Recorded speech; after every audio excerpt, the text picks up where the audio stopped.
आखिए जी वाहिगुरु जी का खालसा वाहिगुरु जी की फतेह। सतनाम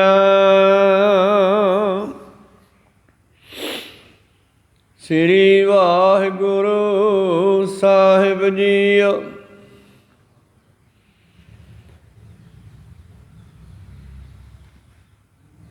हाँ मैं बाधा गुरमुख छूटा, गुरमुख आवन जावन टूटा।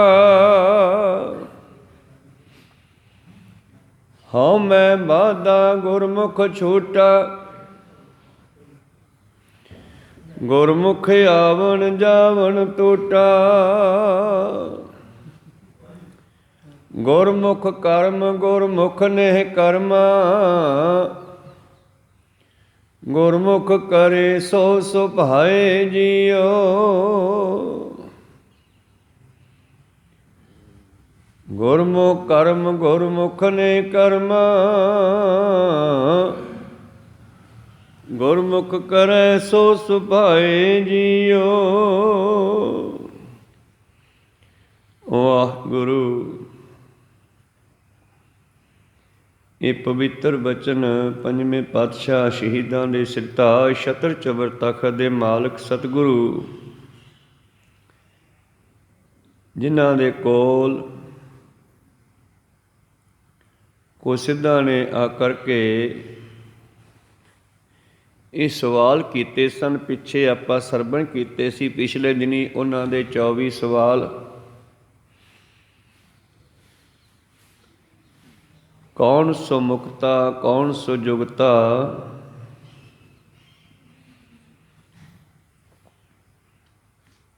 कौन सो ज्ञानी कौन सो भक्ता, कौन सो गिरही कौन उदासी, कौन सो कीमत पाए जियो। ये 24 सवाल कन पाटे जोगियां ने एक दिन ਧੰਨ ਧੰਨ ਸ਼੍ਰੀ ਗੁਰੂ ਅਰਜਨ ਦੇਵ ਮਹਾਰਾਜ ਜੀ ਦੇ ਕੋਲ ਆ ਕਰਕੇ ਬੇਨਤੀ ਕੀਤੀ। ਅਸਲ ਦੇ ਵਿੱਚ ਨਾ ਗੋਰਖਨਾਥ ਦੇ ਚੇਲੇ ਸਮੇਂ ਸਮੇਂ 'ਤੇ ਗੁਰਸਿੱਖੀ ਨੂੰ ਪਰਖਦੇ ਰਹੇ ਆ। ਦੂਜੇ ਪਾਤਸ਼ਾਹ ਜੀ ਦੇ ਕੋਲ ਵੀ ਆਏ। ਪਹਿਲੇ ਪਾਤਸ਼ਾਹ ਜੀ ਨਾਲ ਤਾਂ ਕਾਫੀ ਇਹਨਾਂ ਦੀ ਚਰਚਾ ਹੋਈ ਆ ਸ਼ਮੇਰ ਪਰਬਤ 'ਤੇ ਅਚਲ ਬਟਾਲੇ। ਔਰ ਇਸ ਤਰ੍ਹਾਂ ਪੰਜਵੇਂ ਪਾਤਸ਼ਾਹ ਜੀ ਦੇ ਕੋਲ ਵੀ ਆ ਕਰਕੇ ਇਹਨਾਂ ਨੇ ਅੱਜ ਬੇਨਤੀ ਕੀਤੀ ਕਿ ਸਾਨੂੰ ਇਹਨਾਂ ਸਵਾਲਾਂ ਦੇ ਜਵਾਬ ਦਿਓ। ਤਾਂ ਇਹਨਾਂ 24 ਸਵਾਲਾਂ ਦੇ ਜਵਾਬ ਹੁਣ ਅੱਗੇ ਚੱਲਦੇ ਹਨ। ਧੰਨ ਧੰਨ ਸਾਹਿਬ ਸ਼੍ਰੀ ਗੁਰੂ ਅਰਜਨ ਦੇਵ ਮਹਾਰਾਜ ਜੀ ਬਖਸ਼ਿਸ਼ ਕਰਦੇ ਹਨ ਕਿ ਗੁਰੂ ਦੀ ਕਿਰਪਾ ਦੇ ਨਾਲ ਹੀ ਬੰਦਾ ਸੰਸਾਰੀ ਬੰਧਨਾਂ ਤੋਂ ਮੁਕਤ ਹੋ ਸਕਦਾ, ਕਿਉਂਕਿ ਮੁਕਤੀ ਗਿਆਨ ਦੇ ਵਿੱਚ ਹੈ। ਕਿਸੇ ਗੰਢ ਨੂੰ ਵੀ ਖੋਲ੍ਹਣਾ ਹੋਵੇ ਨਾ ਤੇ ਸਾਨੂੰ ਚੰਗੀ ਤਰ੍ਹਾਂ ਦੇਖਣਾ ਪੈਂਦਾ ਵੀ ਇਹ ਗੰਢ ਬੰਨ੍ਹੀ ਕਿਵੇਂ ਆ, ਇਹ ਗੰਢ ਬੰਨ੍ਹੀ ਕਿਵੇਂ ਆ, ਫਿਰ ਉਸੇ ਤਰ੍ਹਾਂ ਖੋਲ੍ਹਣੀ ਪੈਂਦੀ ਹੈ।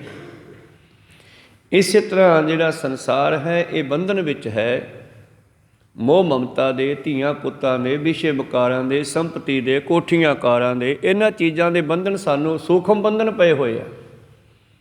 ਅੱਜ ਦੀ ਬੋਲੀ ਵਿੱਚ ਸਮਝਾਉਣਾ ਬੜਾ ਸੌਖਾ ਹੈ। ਇਹ ਸੌਫਟ ਬੰਧਨ ਹੈ, ਇੱਕ ਹਾਰਡ ਬੰਧਨ ਹੈ। ਉਹ ਰੱਸੇ ਨਾਲ ਬੰਨ੍ਹਿਆ ਹੋਇਆ ਬੰਦਾ ਸੌਫਟ ਬੰਧਨ ਹੈ, ਦਿਖਾਈ ਨਹੀਂ ਦਿੰਦਾ ਪਰ ਹੈ ਬੰਧਨ। ਜਿੰਨੀ ਮਰਜ਼ੀ ਦੂਰ ਚਲੇ ਜਾਓ ਮੁੜ ਕੇ ਹੱਥ ਨੇ ਘਰੇ ਆਵਾਂਗੇ। ਬੱਚਿਆਂ ਦਾ ਬੰਧਨ ਹੈ, ਬੱਚਿਆਂ ਦਾ ਮੋਹ ਹੈ, ਘਰਵਾਲੀ ਦਾ ਮੋਹ ਹੈ।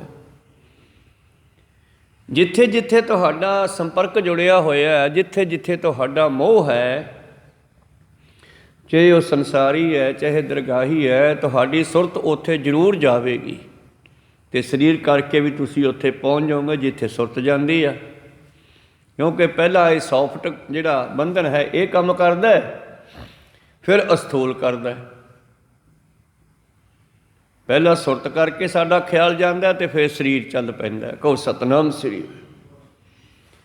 ਤਾਂ ਮੇਰੇ ਪ੍ਰੀਤਮ ਜੀ ਕਹਿੰਦੇ ਸਿੱਖੋ, ਇਹ ਜਿਹੜਾ ਸੂਖਮ ਬੰਧਨ ਹੈ ਨਾ, ਜਿਹੜਾ ਦਿਖਾਈ ਨਹੀਂ ਦਿੰਦਾ, ਇਹਨੂੰ ਤੋੜਨਾ ਗੁਰੂ ਦੇ ਹੀ ਹੱਥ ਵਿੱਚ ਹੈ। ਗੁਰਮੁਖ ਮੁਕਤਾ, ਗੁਰਮੁਖ ਜੁਗਤਾ, ਗੁਰਮੁਖ ਗਿਆਨੀ, ਗੁਰਮੁਖ ਬਖਤਾ। ਗੁਰੂ ਦੀ ਕਿਰਪਾ ਨਾਲ ਹੀ ਸਾਨੂੰ, ਭਾਵੇਂ ਕਿ ਕਈ ਵਾਰੀ ਅਸੀਂ ਵੇਖਦੇ ਹਾਂ ਸੱਥਾਂ ਦੇ ਵਿੱਚ ਬੈਠੇ ਬਹੁਤ ਵੱਡੀਆਂ ਵੱਡੀਆਂ ਗੱਲਾਂ ਮਾਰਦੇ ਆ, ਸਾਨੂੰ ਬੜਾ ਗਿਆਨ ਹੈ, ਅਤੇ ਜੇ ਕਹੀਏ ਗੁਰੂ ਵਾਲੇ ਬਣ ਜਾਓ, ਨਾ ਨਾ, ਗੁਰੂ ਵਾਲੇ ਬਣਨ ਦੀ ਕੀ ਲੋੜ ਹੈ, ਦਿਲ ਸਾਫ਼ ਹੋਣਾ ਚਾਹੀਦਾ। ਉਹ ਗਿਆਨ ਨਹੀਂ ਹੈ, ਉਹ ਚਲਾਕੀਆਂ ਹੈ, ਉਹ ਸਿਆਣਪ ਹੈ। ਅਤੇ ਸਹਿਜ ਸਿਆਣਪਾ ਲੱਖ ਹੋਏ ਤਾਂ ਇਕੜ ਚੱਲੇ ਨਾਲ, ਅਤੇ ਉਹ ਸਿਆਣਪਾ ਬੰਦੇ ਨੂੰ ਕੰਮ ਨਹੀਂ ਦਿੰਦੀਆਂ। ਕਈ ਵਾਰੀ ਮਨੁੱਖ ਦੀ ਜ਼ਿਆਦਾ ਸਿਆਣਪ ਵੀ ਬੰਦੇ ਨੂੰ ਫਸਾ ਦਿੰਦੀ ਹੈ, ਬੰਧਨ 'ਚ ਪਾ ਦਿੰਦੀ ਹੈ। ਜਿਵੇਂ ਕਿਸੇ ਸਾਧ ਦੇ ਕੋਲ ਕੋਈ ਮਨੁੱਖ ਚਲਿਆ ਗਿਆ, ਕਹਿੰਦਾ ਜੀ ਘਰੇ ਬੜੀ ਗਰੀਬੀ ਹੈ, ਕਿਰਪਾ ਕਰੋ ਕੋਈ ਮਾਇਆ ਦੀ। ਤੋ ਮਹਾਂਪੁਰਸ਼ ਕਹਿਣ ਲੱਗਿਆ ਵੀ ਆ 4 ਮੋਮਬੱਤੀਆਂ ਲੈ ਜਾ ਭਾਈ, ਚੜ੍ਹਦੇ ਵੱਲ ਨੂੰ ਚੱਲ ਪਈ, ਇੱਕ ਲੈ ਕੇ ਜਗਾ ਕੇ, ਜਿੱਥੇ ਖਤਮ ਹੋ ਗਈ ਉੱਥੋਂ ਥਾਂ ਪੱਟੀ, ਤੈਨੂੰ ਰੁਪਈਏ ਮਿਲ ਜਾਣਗੇ, ਲੈ ਜੀ ਘਰੇ। ਜੇ ਥੋੜ੍ਹੇ ਰਹੇ ਤਾਂ ਦੂਜੀ ਜਗਾ ਲਈ, ਛਿਪ ਦੇ ਵੱਲ ਚਲਿਆ ਜਾਈ, ਜਿੱਥੇ ਇਹ ਖਤਮ ਹੋ ਗਈ ਉੱਥੋਂ ਥਾਂ ਪੱਟੀ, ਉੱਥੇ ਤੈਨੂੰ ਚਾਂਦੀ ਦੇ ਰੁਪਈਏ ਮਿਲ ਸਕਦੇ ਆ। ਅਤੇ ਆ ਤੀਜੀ ਜਿਹੜੀ ਹੈ ਮੋਮਬੱਤੀ, ਜੇ ਫਿਰ ਵੀ ਥੋੜ੍ਹਾ ਰਿਹਾ, ਕਿ ਬੰਦੇ ਲਾਲਚ ਭਰਦਾ ਨਹੀਂ, ਕਹਿੰਦੇ ਜੇ ਫਿਰ ਵੀ ਥੋੜ੍ਹਾ ਰਿਹਾ ਤਾਂ ਇਹ ਉੱਤਰ ਵੱਲ ਚਲਿਆ ਜਾਈ, ਆ ਮੋਮਬੱਤੀ ਜਗਾ ਕੇ, ਜਿੱਥੇ ਖਤਮ ਹੋ ਜਾਵੇ ਉੱਥੋਂ ਥਾਂ ਪੱਟੇਗਾ, ਤੈਨੂੰ ਸੋਨਾ ਚਾਂਦੀ ਹੀਰੇ ਜਵਾਹਰਤ ਮਿਲ ਜਾਣਗੇ, ਅਤੇ ਘਰੇ ਲੈ ਜੀ। ਆ ਚੌਥੀ ਮੋਮਬੱਤੀ ਲੈ ਤਾਂ ਜਾ, ਪਰ ਇਹਨੂੰ ਜਗਾਈ ਨਾ। ਮਹਾਂਪੁਰਸ਼ ਕਹਿੰਦੇ ਇਹਨੂੰ ਜਗਾਉਣਾ ਨਹੀਂ, ਇਹਨੂੰ ਵਰਤਣਾ ਨਹੀਂ ਹੈਗਾ। ਇੰਨੀ ਮਾਇਆ ਬਹੁਤ ਹੋਵੇਗੀ, ਕਹਿੰਦਾ ਹਾਂਜੀ ਬਹੁਤ ਹੋਵੇ, ਇੰਨੀ ਤਾਂ ਬਹੁਤ ਆ। ਉਹ 4 ਮੋਮਬੱਤੀਆਂ ਘਰੇ ਲੈ ਗਿਆ, 3 ਦੇ ਹਿਸਾਬ ਨਾਲ ਉਹ ਗਿਆ ਅਤੇ ਮਾਇਆ ਕੱਢ ਲਿਆਂਦੀ ਘਰੇ। ਬੇਅੰਤ ਮਾਇਆ ਸੀ, ਅੱਜ ਤਾਂ ਸਾਡੀ ਉਮਰ ਹੀ 100 ਸਾਲ ਹੈ, ਪਰ ਉਹਨੇ ਮਾਇਆ ਇੰਨੀ ਲਿਆਂਦੀ ਕਿ 7 ਪੁਸ਼ਤਾਂ ਤੱਕ ਨਾ ਮੁੱਕੇ। ਤਾਂ ਪਰ ਇੱਕ ਦਿਨ ਦਿਮਾਗ ਵਿੱਚ ਫਿਰ ਖਿਆਲ ਆਇਆ ਵੀ ਯਾਰ ਸਾਧ ਨੇ ਆ ਚੌਥੀ ਮੋਮਬੱਤੀ ਜਗਾਉਣ ਤੋਂ ਕਿਉਂ ਰੋਕਤਾ? ਹੋ ਸਕਦਾ ਇੱਧਰ ਕੋਈ ਵੱਡਾ ਖਜ਼ਾਨਾ ਹੋਵੇ, ਆਪਦੇ ਵਾਸਤੇ ਰੱਖ ਲਿਆ ਉਹਨੇ। ਕਹੋ ਸਤਿਨਾਮ ਸ੍ਰੀ। ਅਤੇ ਚੌਥੀ ਮੋਮਬੱਤੀ ਜਗਾ ਕੇ ਚੱਲਿਆ, ਅਤੇ ਚੱਲਦਾ ਚੱਲਦਾ ਜਿੱਥੇ ਉਹ ਖਤਮ ਹੋਈ ਉੱਥੋਂ ਥਾਂ ਪੱਟਣ ਲੱਗਿਆ, ਥੱਲੇ ਕੰਧ ਜੀ ਨਿਕਲ ਆਈ। ਉਹ ਕੰਧ ਜੀ ਨੂੰ ਖਾਲੀ ਕਰਦਿਆਂ ਕਰਦਿਆਂ ਥੱਲੇ ਗੇਟ ਨਿਕਲ ਆਇਆ। ਉਹਨੇ ਗੇਟ ਖੋਲ੍ਹਿਆ, ਗਾ ਹਨੇਰਾ ਕਮਰਾ ਧਰਤੀ ਵਿੱਚ, ਉਹਦੇ ਵਿੱਚ ਵੜਿਆ ਗਾਂਹ ਦੀ ਗਾਂਹ, ਅਤੇ ਗਾਂਹ ਜਾ ਕੇ ਕੀ ਦੇਖਦਾ, ਤਹਿਖਾਨੇ ਦੇ ਵਿੱਚ ਇੱਕ ਬੰਦਾ ਖੜ੍ਹਾ ਹੈ। ਉਸ ਬੰਦੇ ਦੇ ਸਿਰ ਵਿੱਚ ਚੱਕੀ ਦਾ ਪੁੜ ਪਾਇਆ ਹੋਇਆ। ਚੱਕੀ ਦਾ ਪੁੜ ਜਾਣਦੇ ਹੋ ਨਾ, ਜਿਹਦੇ ਵਿਚਾਲੇ ਮੋਰਾ ਹੁੰਦਾ, ਸਿਰ ਉੱਤੋਂ ਦੀ ਰੱਖਿਆ ਪੁੜ, ਅਤੇ ਲਹਿੰਦਾ ਨਹੀਂ, ਉਹ ਮੋਢਿਆਂ ਉੱਤੇ ਟਿਕਿਆ ਹੋਇਆ। ਇਹ ਲਾਲਚੀ ਬੰਦਾ ਜਾ ਕੇ ਕਹਿੰਦਾ, ਭਾਈ ਸਾਹਿਬ ਜੀ ਇੱਥੇ ਕੋਈ ਮਾਇਆ ਵੀ ਆ, ਖਜ਼ਾਨਾ ਵੀ ਆ? ਕਹਿੰਦੇ ਹਾਂ ਯਾਰ ਹੈ ਤਾਂ ਸਹੀ। ਕਹਿੰਦਾ ਭਾਈ ਸਾਹਿਬ ਦੱਸ ਦਿਓ। ਕਹਿੰਦਾ ਮੈਂ ਦੱਸਾਂ ਕਿਵੇਂ, ਮੇਰੇ ਤਾਂ ਸਿਰ 'ਤੇ ਵਜਨ ਬਹੁਤ ਹੈ, ਐਂ ਕਰ ਤੂੰ ਮਾੜਾ ਜਿਹਾ ਹਲਵਾ ਸਿਰ ਤੋਂ, ਫਿਰ ਮੈਂ ਦੱਸ ਦਿੰਦਾ। ਹੁਣ 2 ਹੱਥਾਂ ਨਾਲ ਉਹ ਪੁੜ ਨਹੀਂ ਲੱਥਾ, 4 ਹੱਥ ਲੱਗ ਗਏ, ਦੋਨਾਂ ਨੇ ਜ਼ੋਰ ਲਾਇਆ ਅਤੇ ਪੁੜ ਤਾਂ ਚੱਕਿਆ ਅਤੇ ਸਿਰ 'ਚੋਂ ਕੱਢਿਆ, ਅਤੇ ਉਹਨੇ ਬੋਚ ਕੇ ਲਿਆ ਕੇ ਉਹਦੇ ਸਿਰ 'ਤੇ ਰੱਖਤਾ ਅਤੇ ਆਪਦੇ ਹੱਥ ਛੱਡਤੇ। ਉਹ ਕਹਿੰਦਾ ਹੀ ਕਰਦਾ ਇੰਨੇ ਚਿਰ 'ਚ ਕੰਮ ਹੋ ਗਿਆ। ਉਹ ਕਹਿਣ ਲੱਗਿਆ ਦੱਸਿਆ ਤਾਂ ਹੈ ਨਹੀਂ ਖਜ਼ਾਨਾ। ਕਹਿੰਦਾ ਬਸ ਇੱਥੇ ਆਹੀ ਖਜ਼ਾਨਾ, ਹੁਣ ਤੂੰ ਖੜ੍ਹਾ ਰਹਿ, ਕੋਈ ਤੈਥੋਂ ਜ਼ਿਆਦਾ ਲਾਲਚੀ ਆਊਗਾ ਫਿਰ ਉਹੀ ਦੱਸੂਗਾ, ਹੁਣ ਆਪਾਂ ਚੱਲੇ ਹਾਂ। ਕਹੋ ਸਤਿਨਾਮ ਸ੍ਰੀ। ਤੂੰ ਇਸ ਕਰਕੇ ਨਾ ਸੁੱਖ ਵਿੱਚ ਗ੍ਰਸਤ ਦੇ, ਨਾ ਸੁੱਖ ਛੱਡ ਗਿਆ। ਜੋਗੀ ਘਰ-ਬਾਰ ਛੱਡ ਕੇ ਜੰਗਲਾਂ ਵਿੱਚ ਚਲੇ ਗਏ। ਸ਼ਾਇਦ ਅਸੀਂ ਇਕੱਲੇ ਹੋਈਏ, ਵਿਆਹ ਨਾ ਕਰਾਇਆ ਹੋਵੇ ਅਤੇ ਸੁਖੀ ਵਸਾਂਗੇ, ਪਰ ਜੰਗਲਾਂ ਵਿੱਚ ਜਾ ਕੇ ਉਹ ਵੀ ਦੁਖੀ ਹੋਏ। ਵੱਡੇ ਵੱਡੇ ਰਾਜੇ ਭਰਥਰੀ ਵਰਗੇ ਵੀ ਦੁਖੀ ਹੋਏ। ਜੋਗੀ ਬਣ ਕੇ ਅਸੀਂ ਰਾਜਾ ਭਰਥਰੀ, ਬੇਅੰਤ ਰਾਣੀਆਂ, ਹੀਰੇ ਜਵਾਹਰਾਤ ਸਭ ਕੁਝ ਛੱਡ ਕੇ ਗੋਰਖਨਾਥ ਦੇ ਮਗਰ ਲੱਗ ਗਿਆ। ਕੰਨ ਪਾੜ 'ਤੇ ਮੁੰਦਰਾਂ ਪਾਤੀਆਂ, ਝੋਲੀ ਚਕਾਤੀ, ਕਹਿੰਦੇ ਮੰਗ ਕੇ ਲਿਆਇਆ ਕਰ ਹੁਣ ਤੂੰ। ਅਤੇ ਫਿਰ ਪਛਤਾਇਆ, ਪਰ ਫਿਰ ਪਛਤਾਏ ਕਿਆ ਹੋਤ ਜਬ ਚਿੜੀਆ ਚੁੱਗ ਖੇਤ। ਹੁਣ ਤਾਂ ਘਰੇ ਮੁੜਨ ਜੋਗਾ ਵੀ ਨਹੀਂ, ਕੰਨ ਪਾੜ 'ਤੇ ਮੁੰਦਰਾਂ ਪਾਤੀਆਂ। ਤਾਂ ਇਸ ਤਰ੍ਹਾਂ ਗੁਰੂ ਪਿਆਰਿਓ, ਨਾ ਸੁੱਖ ਵਿੱਚ ਗ੍ਰਸਤ ਦੇ, ਨਾ ਸੁੱਖ ਛੱਡ ਗਿਆ। ਸੁੱਖ ਹੈ ਵਿੱਚ ਵਿਚਾਰ ਦੇ, ਸਤਿਗੁਰ ਸ਼ਰਨ ਪਿਆ। ਪਿਛਲੇ ਦਿਨੀਂ ਆਪਾਂ ਸਰਵਣ ਕਰ ਰਹੇ ਸੀ, ਗੁਰਮੁਖ ਮੁਕਤਾ, ਗੁਰਮੁਖ ਜੁਗਤਾ, ਗੁਰਮੁਖ ਗਿਆਨੀ, ਗੁਰਮੁਖ ਬਖਤਾ। ਬਖਤਾ ਬੋਲਣਾ ਵੀ ਨਹੀਂ ਆਉਂਦਾ ਹਰੇਕ ਨੂੰ। ਇਹ ਗੁਰੂ ਹੀ ਕਿਰਪਾ ਕਰਕੇ ਬੋਲਣ ਦਾ ਢੰਗ ਦੱਸਦਾ, ਅਤੇ ਨਾਲ ਇਹ ਵੀ ਦੱਸਦਾ ਕਿ ਜਿੱਥੇ ਬੋਲਣ ਹਾਰੀਏ ਤਿੱਥੇ ਚੰਗੀ ਚੁੱਪ। ਉੱਥੇ ਚੁੱਪ ਰਹਿਣ ਦਾ ਫਾਇਦਾ। ਜਿੱਥੇ ਆਪਣੀ ਆਵਾਜ਼ ਨਾ ਸੁਣੀ ਜਾਵੇ ਉੱਥੇ ਚੁੱਪ ਹੀ ਠੀਕ ਆ। ਗੁਰਮੁਖ ਗਿਰਹੀ ਗੁਰਮੁਖ ਉਦਾਸੀ। ਧੰਨ ਆ ਉਹ ਗੁਰਮੁਖ, ਚਾਹੇ ਉਹ ਗ੍ਰਸਤੀ ਹੋਵੇ ਤੇ ਚਾਹੇ ਨਾ ਗ੍ਰਸਤੀ ਹੋਵੇ, ਗੁਰਮੁਖ ਹੀ ਇਸ ਜੀਵਨ ਨੂੰ ਸਮਝਦਾ ਹੈ। ਧੰਨ ਗ੍ਰਹੀ ਉਦਾਸੀ ਗੁਰਮੁਖ, ਗੁਰਮੁਖ ਕੀਮਤ ਪਾਏ ਜੀਓ। ਗੁਰਮੁਖ ਹੀ ਇਸ ਗੱਲ ਨੂੰ ਸਮਝ ਸਕਦਾ ਹੈ, ਗੁਰਮੁਖ ਹੀ ਪਰਮੇਸ਼ਰ ਨੂੰ ਜਾਣ ਸਕਦਾ ਹੈ। ਭਾਵ ਗੁਰੂ ਵਾਲਾ ਬਣਨਾ ਬੜਾ ਜ਼ਰੂਰੀ ਹੈ। ਗੁਰੂ ਦੇ ਲੜ ਲੱਗਿਆ ਤੋਂ ਬਗੈਰ ਗੱਲ ਦੀ ਸਮਝ ਨਹੀਂ ਆਉਣੀ। ਹਉਮੈ ਬਾਧਾ ਗੁਰਮੁਖ ਛੂਟਾ। ਹੰਕਾਰ ਨੂੰ ਵੀ ਗੁਰੂ ਹੀ ਤੋੜਦਾ ਹੈ। ਸੁਖੀ ਵਸੇ ਮਸਕੀਨੀਆਂ, ਆਪ ਨਿਵਾਰ ਤਲੇ ਵੱਡੇ ਵੱਡੇ ਅਹੰਕਾਰੀਆ ਨਾਨਕ ਗਰਭ ਗਲੇ। ਗੁਰਮਤਿ ਵਿੱਚ ਕਿੰਨੇ ਇਹੋ ਜਿਹੇ ਲੋਕ ਆਏ ਜਿਹੜੇ ਗੁਰੂ ਕੋਲ ਆਉਣ ਤੋਂ ਪਹਿਲਾਂ ਬੜੇ ਦੁਖੀ ਸੀ, ਬੜੇ ਹੰਕਾਰੀ ਸੀ, ਚੋਰ ਠੱਗ ਸੀ, ਪਰ ਜਦੋਂ ਗੁਰੂ ਚਰਨਾਂ ਵਿੱਚ ਆਏ ਤੇ ਉਹਨਾਂ ਦਾ ਹੰਕਾਰ ਗੁਰੂ ਨੇ ਤੋੜਿਆ। ਜੇ ਆਪਾਂ ਕਰਤਾਰਪੁਰ ਦੀ ਗੱਲ ਕਰੀਏ, ਜਿਹੜਾ ਕਿ ਲਾਂਘਾ ਹੁਣ ਖੁੱਲ੍ਹਿਆ ਰਾਵੀ ਦੇ ਕਿਨਾਰੇ, ਜਿੱਥੇ ਪਾਤਸ਼ਾਹ ਨੇ ਨਗਰ ਵਸਾਇਆ ਕਰਤਾਰਪੁਰ, ਇਹ ਇੱਕ ਸੇਠ ਕਰੋੜੀ ਮਲ ਦਾ ਜ਼ਮੀਨ ਸੀ ਤੇ ਬਾਬਾ ਜੀ ਨੇ ਉੱਥੇ ਆ ਕੇ ਡੇਰੇ ਲਾ ਲਏ। ਤੇ ਕਰੋੜੀ ਮਲ ਨੂੰ ਕਿਸੇ ਨੇ ਦੱਸਤਾ ਵੀ ਤੇਰੇ ਨਾ ਖੇਤ ਵਿੱਚ ਸਾਧ ਬੈਠੇ ਆ, ਕਈ ਦਿਨ ਹੋ ਗਏ ਜਾਂਦੇ ਨਹੀਂ, ਕਿਤੇ ਕਬਜ਼ਾ ਹੀ ਨਾ ਕਰ ਲੈਣ। ਕਹਿੰਦਾ ਮੈਂ ਹੁਣੇ ਠਾਉਣਾ ਜਾ ਕੇ। ਜਦੋਂ ਘਰੋਂ ਤੁਰਨ ਲੱਗਿਆ, ਘੋੜੀ 'ਤੇ ਚੜ੍ਹਨ ਲੱਗਿਆ ਤਾਂ ਗੁਰੂ ਪਿਆਰਿਓ ਡਿੱਗ ਪਿਆ। ਕਿਸ ਤਰ੍ਹਾਂ ਇਹਦੀ ਪੱਗ ਡਿੱਗ ਪਈ ਤੇ ਇਹ ਵਾਪਸ ਮੁੜ ਗਿਆ ਨਾ। ਅੱਜ ਸੌਣ ਮਾੜਾ ਹੋ ਗਿਆ, ਕੁਸ਼ਗਨ ਹੋ ਗਿਆ, ਕੱਲ੍ਹ ਨੂੰ ਫੇਰ ਚੱਲਾਂਗੇ। ਫੇਰ ਤੁਰਿਆ ਤੇ ਗੁਰੂ ਪਿਆਰਿਓ ਘੋੜੀ 'ਤੇ ਚੜ੍ਹ ਗਿਆ ਤੇ ਗਾਂਹ ਜਾ ਘੋੜੀ ਡਰ ਗਈ ਤੇ ਡਿੱਗ ਪਿਆ। ਲਾਤੇ ਸੱਟ ਵੱਜੀ, ਰਾਮ ਰੂਮ ਕਰਕੇ ਤੀਜੀ ਵਾਰ ਚੱਲਿਆ। ਜਦ ਗੁਰੂ ਪਿਆਰੋ ਐਤਕੀ ਸਤਿਗੁਰਾਂ ਦੇ ਨੇੜੇ ਪਹੁੰਚਿਆ ਤੇ ਨੇੜੇ ਜਾ ਕੇ ਇਹਨੂੰ ਦਿਸਣੋਂ ਹਟ ਗਿਆ। ਜਦ ਦਿਸਣੋਂ ਹਟਿਆ ਤੇ ਫਿਰ ਮਿੰਨਤਾਂ ਕਰਦਾ, ਮਹਾਰਾਜ ਬਖਸ਼ ਲਓ, ਮੈਨੂੰ ਨਹੀਂ ਸੀ ਪਤਾ ਤੁਸੀਂ ਇੰਨੀ ਸ਼ਕਤੀ ਦੇ ਮਾਲਕ ਹੋ, ਮੈਨੂੰ ਦਿਸਦਾ ਹੀ ਨਹੀਂ। ਤੇ ਪਾਤਸ਼ਾਹ ਕਹਿੰਦੇ ਸੇਠਾ ਅਸੀਂ ਤਾਂ ਇੱਧਰ ਬੈਠੇ ਹਾਂ। ਇੰਨਾ ਬਚਨ ਕੀਤਾ ਤੇ ਕੋਲ ਚਲਿਆ ਗਿਆ, ਪੈਰੀ ਪੈ ਗਿਆ। ਫਿਰ ਕਹਿੰਦਾ ਮਹਾਰਾਜ ਇੱਥੇ ਨਗਰ ਵਸਾ ਲਓ। ਜਿਹੜਾ ਠਾਉਣ ਆਏ ਸਾਧੂਆਂ ਨੂੰ ਖੇਤਾਂ 'ਚੋਂ, ਉਹਦਾ ਹੰਕਾਰ ਖਤਮ ਕਰ ਦਿੱਤਾ ਪਾਤਸ਼ਾਹ ਜੀ ਨੇ, ਉਹਨੂੰ ਸਿੱਧੇ ਰਸਤੇ ਪਾ ਦਿੱਤਾ। ਤੇ ਫਿਰ ਉਹਨੇ ਆਪ ਉੱਥੇ ਸਤਿਗੁਰਾਂ ਦਾ ਨਗਰ ਵਸਾ ਦਿੱਤਾ, ਨਗਰ ਕਰਤਾਰਪੁਰ ਸਾਹਿਬ। ਤੇ ਇਸ ਕਰਕੇ ਗੁਰੂ ਜਿਹੜਾ ਹੈ ਮਨੁੱਖ ਦੇ ਹੰਕਾਰ ਨੂੰ ਦੂਰ ਕਰ ਸਕਦਾ ਹੈ। ਹਉਮੈ ਬਾਧਾ ਗੁਰਮੁਖ ਛੂਟਾ, ਗੁਰਮੁਖ ਆਵਣ ਜਾਵਣ ਟੂਟਾ। ਤੇ ਸਾਡਾ ਜਿਹੜਾ ਜੰਮਣਾ ਮਰਨਾ ਨਾ, ਇਹ ਸੰਸਾਰ ਹੈ। ਇਹ ਸੰਸਾਰ ਬਣਿਆ ਹੀ ਹਉਮੈ 'ਚੋਂ ਹੈ, ਸੰਸਾਰਾਂ 'ਚੋਂ ਹੈ। ਸ਼ੰਕਿਆਂ ਭਰਮਾਂ ਦੇ ਵਿੱਚੋਂ ਵੀ ਸਾਡਾ ਅਗਲਾ ਜਨਮ ਹੁੰਦਾ ਹੈ। ਅੰਤ ਕਾਲ ਜੇ ਲక్ష్ਮੀ ਸਿਮਰੇ, ਹੰਕਾਰ ਹੈ ਨਾ। ਜਿਨ੍ਹਾਂ ਨੇ ਘਰੇ ਕੋਠੇ ਭਰ ਰੱਖੇ ਹੋਏ ਆ, ਕਦੇ ਕਦੇ ਖਬਰਾਂ ਆਉਂਦੀਆਂ ਕਿਸੇ ਦੇ ਘਰੇ ਮਨਾ ਮੂੰਹੀ ਮਾਇਆ ਕੋਠੇ ਭਰ ਕੇ ਰੱਖ ਛੱਡੇ ਆ, ਕਿਸੇ ਨੇ ਸੋਨੇ ਦੇ ਇੱਟਾਂ ਨੱਪ ਛੱਡੀਆਂ ਘਰ ਵਿੱਚ। ਦੁਨੀਆ ਭੁੱਖੀ ਮਰੀ ਜਾਂਦੀ ਹੈ ਤੇ ਮਰਦੇ ਹੋਏ ਉਹ ਖਿਆਲ ਕਰਨਗੇ ਹਾਏ ਮੇਰੀ ਮਾਇਆ। ਬਾਣੀ ਦਾ ਬਚਨ ਹੈ, ਅੰਤ ਕਾਲ ਜੇ ਲక్ష్ਮੀ ਸਿਮਰੇ, ਐਸੀ ਚਿੰਤਾ ਮੈਂ ਜੇ ਮਰੇ, ਸਰਪ ਜੋਨ ਬਲ ਬਲ ਔਤਰੇ। ਉਹਨਾਂ ਤਹਿ ਖਾਨਿਆਂ, ਉਹਨਾਂ ਕੋਠਿਆਂ ਦੇ ਵਿੱਚ ਉਸ ਸੋਨੇ ਚਾਂਦੀ ਹੀਰੇ ਜਵਾਹਰਾਤਾਂ ਦੇ ਕੋਲ ਉਹ ਸੱਪ ਬਣ ਕੇ ਬੈਠਣਗੇ। ਫਿਰ ਜੂਨ ਤਾਂ ਚੰਗੀ ਨਹੀਂ ਨਾ, ਸੱਪ ਬਣ ਕੇ ਕਿਹੜਾ ਉਹ ਖਾ ਸਕਦਾ।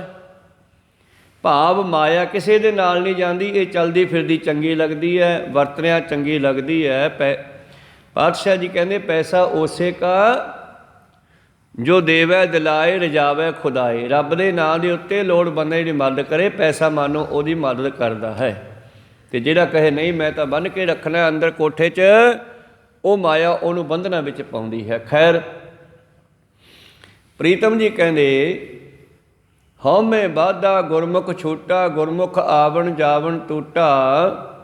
ਗੁਰਮੁਖ ਕਰਮ ਗੁਰਮੁਖ ਨੇ ਕਰਮ। ਅੱਜ ਦੇ ਬਚਨ 'ਤੇ ਆ ਜਾਓ ਜਿਹੜਾ ਆਪਾਂ ਅੱਜ ਆਰੰਭ ਕੀਤਾ। ਸਤਿਗੁਰੂ ਪਾਤਸ਼ਾਹ ਜੀ ਕਹਿੰਦੇ ਜਿਹੜਾ ਗੁਰਮੁਖ ਦਾ ਕਰਮ ਹੈ ਨਾ, ਉਹ ਸਹੀ ਹੈ। ਗੁਰਮੁਖ ਦਾ ਕਰਮ ਸ਼ੁਭ ਹੈ,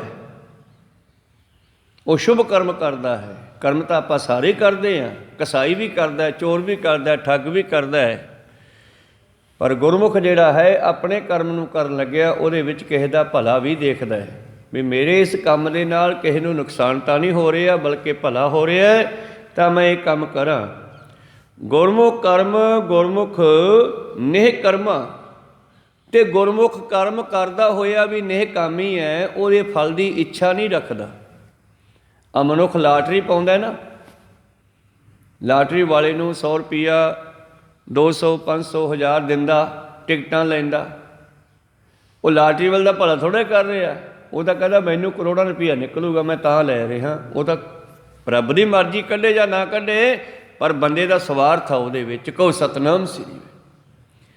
ਤੇ ਇੱਕ ਗੁਰਮੁਖ ਜਿਹੜਾ ਹੈ ਕਰਮ ਕਰਦਾ ਹੈ, ਆਪਣੇ ਕੋਲੋਂ ਖਰਚਾ ਕਰਕੇ ਦਸਵਾਂ ਦਸੌਂਦ ਕੱਢ ਕੇ ਲੋੜਵੰਦਾਂ ਦੀ ਗਰੀਬਾਂ ਦੀ ਮਦਦ ਕਰਦਾ ਹੈ। ਉਹ ਕਰਮ ਕਰਦਾ ਹੋਇਆ ਫਲ ਦੀ ਇੱਛਾ ਨਹੀਂ ਰੱਖਦਾ, ਕਿਉਂਕਿ ਜਦ ਕਿਸੇ ਚੀਜ਼ ਦੇ ਫਲ ਦੀ ਇੱਛਾ ਰੱਖਾਂਗੇ ਤੇ ਫਿਰ ਉਹ ਖਾਣਾ ਵੀ ਪਊ, ਭੋਗਣਾ ਵੀ ਪਊ ਨਾ, ਤੇ ਭੋਗਣ ਵਾਸਤੇ ਸਰੀਰ ਚੱਕਣਾ ਪਊ।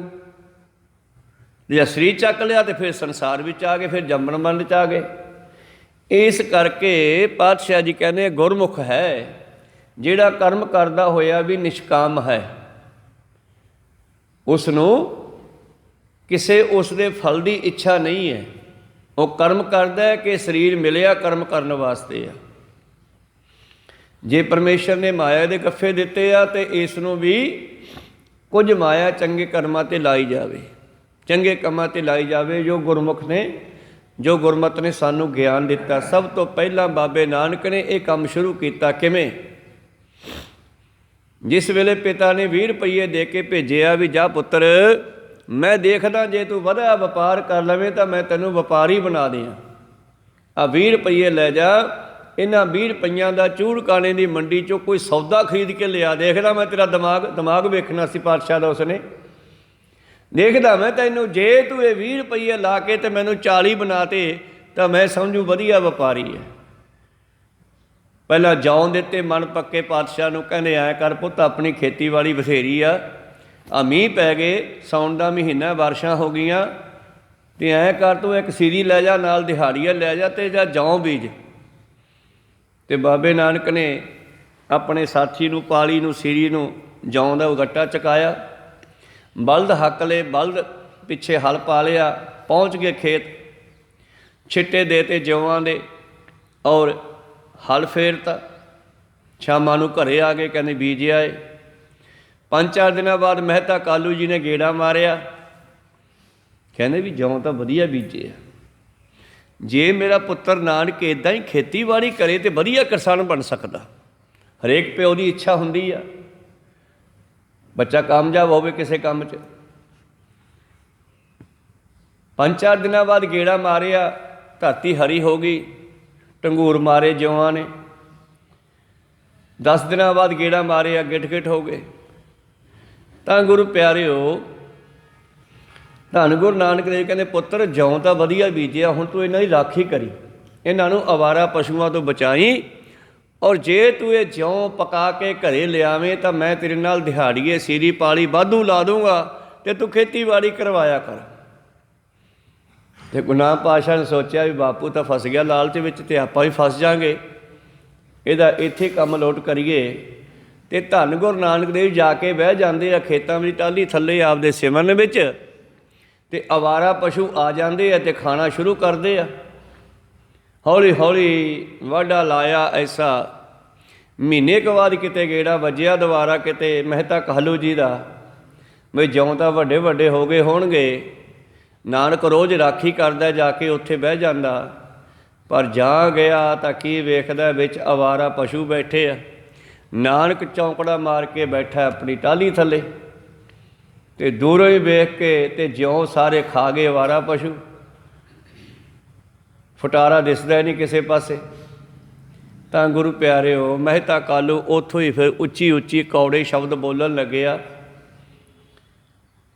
ਤੇ ਕਹਿਣ ਲੱਗਿਆ ਕਾਮਯਾਬ ਨਹੀਂ। ਅੱਜ 20 ਰੁਪਈਏ ਦਿੱਤੇ, ਕਹਿੰਦੇ ਜਾ ਤੂੰ ਚੂੜਕਾਣੇ ਮੰਡੀ ਤੋਂ ਕੋਈ ਸੌਦਾ ਖਰੀਦ ਕੇ ਲਿਆ, ਮੈਂ ਦੇਖਦਾ ਭਲਾ ਤੂੰ ਵਪਾਰੀ ਬਣ ਸਕਦਾ ਕਿ ਨਹੀਂ। ਤੇ ਚੱਲ ਪਏ ਦੋਨੇ। ਇੱਕ ਨਾਲ ਮਿੱਤਰ ਭੇਜਤਾ, ਭਾਈ ਬਾਲਾ ਕਹਿੰਦੇ, जद मंडी नूं जांदे आ राह च एक जंगल आया, जंगल दे विचों लंघण लगे तो उत्थे साधु बैठे आ चौंकड़े मार के, कोई समाधियां ला के, कोई सिमरन करदा, कोई गुरु प्यारो पुट्ठा सीधा जल धारा करी जांदा, कोई कुछ कोई कुछ। गुरु नानक पातशाह दी निगाह वजी भी यार आ बंदे भुखे आ, इन्हां नूं प्रशादा पानी छकाउणा चाहीदा ते इन्हां दे कपड़े भी नहीं पाए होए क्योंकि सारियां दे सवाह मली होई आ। उन्हां साधुआं दे मुखी कोले चले गए बाबा जी, जिसका नाम है संत रेन। मुखी कोले जाके बैठ गए, गल्लां बातां कीतियां, बाबा जी की गल है, साधुआं नूं कपड़े मिलदे नहीं कि पाउंदे ही नहीं? कहने बस बेटा असीं तां आसन दे संतोख दे आसन ते बैठे आ, मिल गए ना मिले ना मिले। कहने मैनूं लगदा ढिड विच भी कुछ नहीं पाउंदे ये। वो कहंदा असीं मंगण नहीं जांदे बेटा, असीं तां बस इत्थे कोई आ गया तां खा लैंदे आ, नहीं तां ना सही बैठे आ। धन गुरु नानक जी कहने बालिया आह वपार ना कर लीए। कहने किहड़ा? हाँ जिहड़े 20 रुपये अपने कोले चांदी दे, इन्हां दा राशन लैके दे दईए, छक छका लैणगे। कहो सतनाम सी। भाई बाला जी कहने तुहाडे बापू ने वपार करन भेजिआ, मंडी तो सौदा खरीद के किते वेच के दुगने करके देने आ बापू नूं। मैं जिम्मेवार नहीं जे घरे लड़ाई हो गई। लड़ाई होनी सुभाविक सीगी, मेहता कालू का होर ख्याल सी, बाबे का होर ख्याल है। तो गुरु प्यारे हो कह लगे नहीं नहीं कुछ नहीं हुंदा। उरे फड़ा थैली भाई बाले कोले सीगी, बाशनी विच रुपये पा के लक नाल बन्ने हुंदे सीगे। बाशनी खोली लक नालों ते फड़ा दित्ती, कहने आ लै। ते बाबे नानक ने बाशनी रुपइयां वाली रख दी मूहरे साधु दे, कहने बाबा जी आ थोड़ी जी माया है, ये करतार ने भेजी आ ते इहदा जल पानी छक लो। साधु ने भी एक बारी कहा नहीं बेटा, जिस काम लई तेरे बापू ने भेजिआ तू वो काम कर। कहंदे नहीं मेरे बापू ने यही कहा सीगा बई इहो जिहा सौदा करी जिहदे चों घाटा ना पवे, ते चों कदे घाटा ही नहीं पैंदा आपां नूं। 2-3 वारी साधु ने जवाब दिता पर पातशाह ने उहनूं दे ही दिता। अखीर साधु कहना चंगा फिर सौदा लिया दिओ बाजारों, असीं तां बाजार 'च जाना नहीं गा, तुसीं सौदा लिया दो। धन गुरु नानक देव जी बाजार भी चले गए तो बाजारों सौदा लिया दिता। गड्ढा भर के सौदे का लिया, 1 रुपया गड्ढे नूं दिता किराया ते ला दिता। तो फिर जब मुड़ के आए तो फिर गुरु प्यार तुहानूं पता है बापू ने पूछा भी सौदा कित्थे है। तो कहन तो भाव है गुरमुख कर्म गुरमुख ने कर्मा गुरमुख करे सो सुभाए जियो। ये गुरु ही समझाउंदा की करना है। गुरमुख दे कर्म विच भी निष्कामता हुंदी है, मनमुख दे धर्म दे विच भी गुरु प्यारो बंधन हुंदा। कोई सतनाम सी, वो धर्म दे विचों भी कुछ नफा भालदा। गुरमुख जिहड़ा है संसारी कर्म करदा होया भी वो चों नफा नहीं भालदा। इस करके जोगी पुछ रहे सी बाबा जी नूं कौन सुकर्म कौन निष्कर्मा।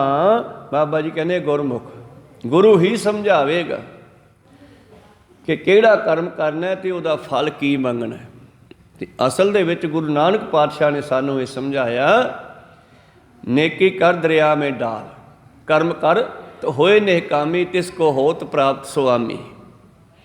धन गुरु नानक दे पातशाह जी दे ये बख्शिश बचन आपां ने सरवण कीते ते मेहता कालू जी भावें कि सारी उम्र ये इच्छा रखते रहे कि मेरा पुत्र मैनू कुछ ना कुछ कमा के देवे, पर धन गुरु नानक दी कीती हुई कमाई अज सारी दुनिया खा रही है। को सतनाम साडा एक गाइड किया, सानू मार्गदर्शन दिता कि मनुख का जीवन किहो जिहा होना चाहिए। घाल खाए किछ हथों दे, नानक राह पछाणै से ओह ही परमेश्वर के रस्ते नूं जान सकदा है, जिहड़ा 10 नौहां दी किरत करके उहदे विचों लोड़वंदां दी मदद भी करे। आ 10वां दसौं दी जिहड़ी पिरत पाई है उस दे नाल कितने ही जीव पलदे हन अगे तो अगे, जिहड़ा कोई कढ़दा है उहदा भी भला हुंदा। जिथे असीं माया चों कढ़ना है उत्थे जिंदगी चों भी रोजाना कढ़ना। 24 घंटिਆਂ चों 2.5 घंटे साडा 10वां दसौंद बनदा, जो सिमन भजन बंदगी च लाउणा आपां, ये भी लेखे लगना चाहिए।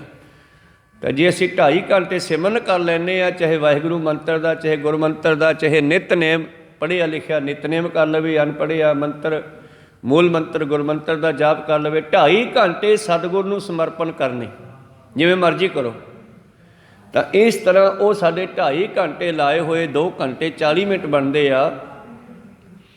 ਤਾਂ ਗੁਰੂ ਪਿਆਰਿਓ ਉਹ 2.5 ਘੰਟੇ ਜਿਹੜੇ ਲਾਏ ਹੋਏ ਸਾਡੇ 24 ਘੰਟਿਆਂ ਨੂੰ ਸਫਲਾ ਕਰਦੇ ਆ। ਸਤਿਗੁਰੂ ਪਾਤਸ਼ਾਹ ਜੀ ਉਹਨਾਂ ਜੋਗੀਆਂ ਨੂੰ ਗਿਆਨ ਦੇ ਰਹੇ ਹਨ, ਜਿਹੜੇ ਜੋਗੀਆਂ ਨੇ ਆ ਕੇ ਪੰਜਵੇਂ ਪਾਤਸ਼ਾਹ ਜੀ ਨੂੰ ਬਚਨ ਕੀਤੇ।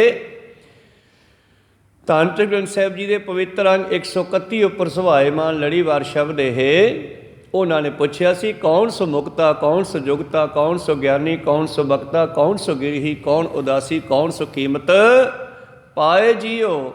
ਦੱਸ ਰਹੇ ਸੀ ਪਾਤਸ਼ਾਹ ਕਿ ਗੁਰਮੁਖ ਦੇ ਵਿੱਚ ਹੀ ਇਹ ਸਾਰੇ ਗੁਣ ਹਨ। ਗੁਰਮੁਖ ਗ੍ਰਸਤੀ ਹੁੰਦਾ ਹੋਇਆ ਵੀ ਉਦਾਸੀ ਹੈ, ਤੇ ਇਸ ਕਰਕੇ ਗੁਰਮੁਖ ਹੀ ਇਸ ਗੱਲ ਨੂੰ ਸਮਝ ਸਕਦਾ, ਭਾਵ ਗੁਰੂ ਕੋਲੋਂ ਇਹ ਗੱਲ ਸਮਝੀ ਜਾ ਸਕਦੀ ਹੈ, ਗੁਰੂ ਹੀ ਦੱਸ ਸਕਦਾ। ਅੱਗੇ ਪ੍ਰੀਤਮ ਜੀ ਕਹਿੰਦੇ, ਗੁਰਮੁਖ ਕਰਮ ਗੁਰਮੁਖ ਨੇ ਕਰਮਾ।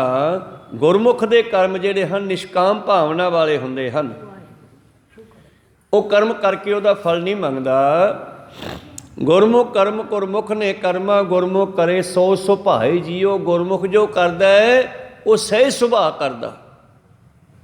ਉਹ ਜੋ ਕਰਦਾ ਹੈ ਉਹਦੇ ਕਰਮ ਦੇ ਵਿੱਚ ਪਰਮੇਸ਼ਰ ਦੀ ਮਰਜ਼ੀ ਹੁੰਦੀ ਹੈ। ਉਹ ਜੋ ਕਰਦਾ ਹੈ ਪਰਮੇਸ਼ਰ ਦੇ ਭਾਣੇ ਨੂੰ ਮੰਨ ਕੇ, ਉਹਦੀ ਮਰਜ਼ੀ ਨੂੰ ਮੰਨ ਕੇ ਕਰਦਾ।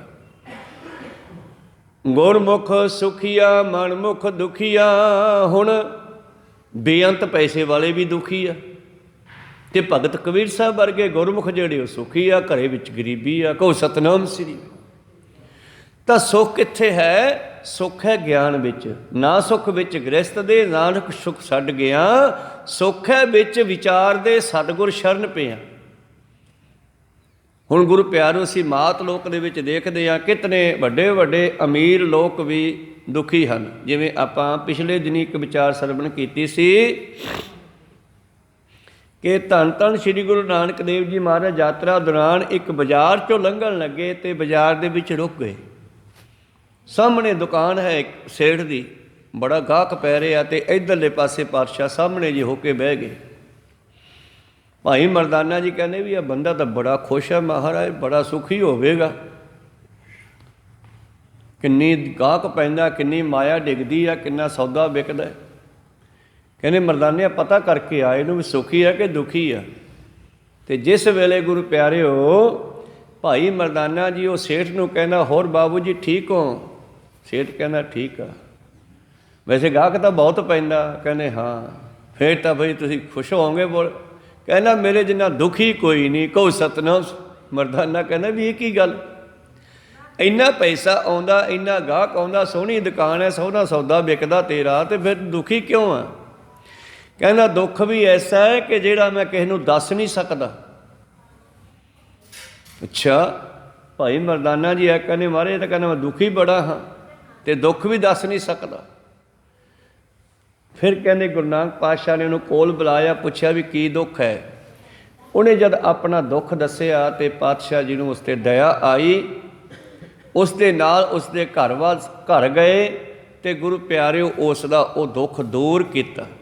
ਅਸਲ ਵਿੱਚ ਉਹਦੀ ਘਰਵਾਲੀ ਉਹਦੇ ਕਹਿਣੇ ਤੋਂ ਬਾਹਰ ਸੀ, ਉਹਦੀ ਗੱਲ ਨਹੀਂ ਸੀ ਸੁਣਦੀ, ਇਸ ਕਰਕੇ ਉਹ ਦੁਖੀ ਸੀ। ਤੇ ਜਿਸ ਮਨੁੱਖ ਦੇ ਘਰ ਵੀ ਸੁੱਖ ਨਾ ਹੋਵੇ ਤੇ ਬਾਹਰ ਜਿੰਨੀ ਮਰਜ਼ੀ ਉਹ ਕਮਾਈ ਕਰੇ ਉਹ ਸੁਖੀ ਨਹੀਂ ਹੋ ਸਕਦਾ। ਘਰ ਸੁੱਖ ਵਸਿਆ ਬਾਹਰ ਸੁੱਖ ਪਾਇਆ, ਕਹੋ ਨਾਨਕ ਗੁਰ ਮੰਤਰ ਦ੍ਰਿੜਾਇਆ। ਦੂਸਰਾ ਅਰਥ ਹੈ ਹਿਰਦੇ ਵਿੱਚ ਸੁੱਖ ਹੋਵੇ ਤੇ ਬਾਹਰ ਵੀ ਸੁੱਖ ਦਿਖਾਈ ਦਿੰਦੇ ਆ। ਅੰਦਰੋਂ ਬੰਦਾ ਦੁਖੀ ਹੈ ਤੇ ਬਾਹਰ ਵੀ ਦੁਨੀਆ ਦੁਖੀ ਦਿਸਦੀ ਹੈ। ਦੁਖੀ ਦੁਨੀ ਸਹੇੜੀ ਹੈ, ਜਾਏ ਤਾਂ ਲੱਗੈ ਦੁੱਖ। ਅੰਦਰ ਦੁੱਖ ਹੈ ਤੇ ਬਾਹਰ ਵੀ ਦੁਖੀ, ਅੰਦਰ ਸੁੱਖ ਹੈ ਤੇ ਬਾਹਰ ਵੀ ਸੁੱਖ।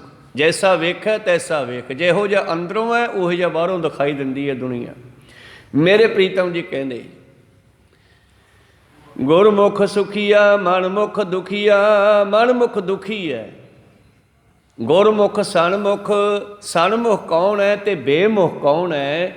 ਤੇ ਸਤਿਗੁਰੂ ਪਾਤਸ਼ਾਹ ਜੀ ਕਹਿਣਗੇ ਜਿਹੜਾ ਗੁਰੂ ਨਾਲ ਜੁੜਿਆ ਹੋਇਆ ਉਹ ਸਨਮੁਖ ਹੈ, ਉਹ ਗੁਰਮਤਿ ਅਨੁਸਾਰ ਚੱਲਦਾ ਹੈ ਤਾਂ ਉਹ ਸਨਮੁਖ ਹੈ।